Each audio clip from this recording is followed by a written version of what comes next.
এখানে এটা সন্ধ্যায়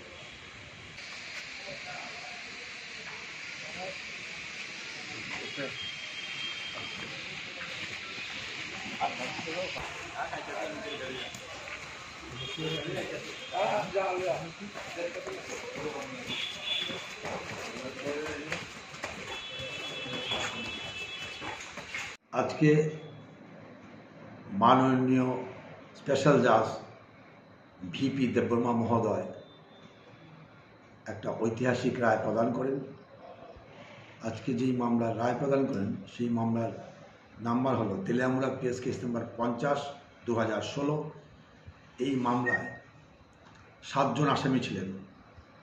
ঘটনার প্রকাশ 9/5/2016 বিকালবেলা ভিকটিম ওর বান্ধবী সহ অন্যান্য বন্ধু সহ দার্জিলিং টিলা তেলিয়ামুড়াতে বিকেলে বেড়াতে গিয়ে বাড়ি ফেরেনি।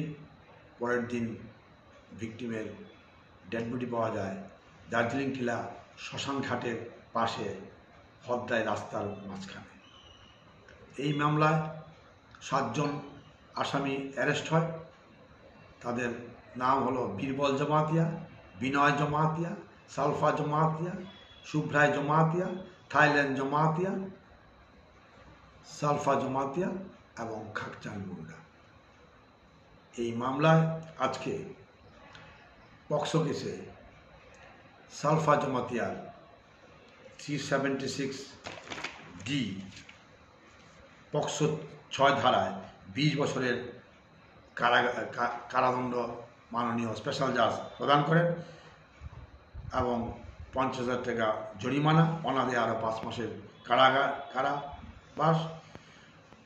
302 এই সেকশনে লাইফ ইমপ্রিজনমেন্ট, রিগোরাস 2.5 এবং 1 লক্ষ টাকা জরিমানা, অনাদে 10 মাসের জেল।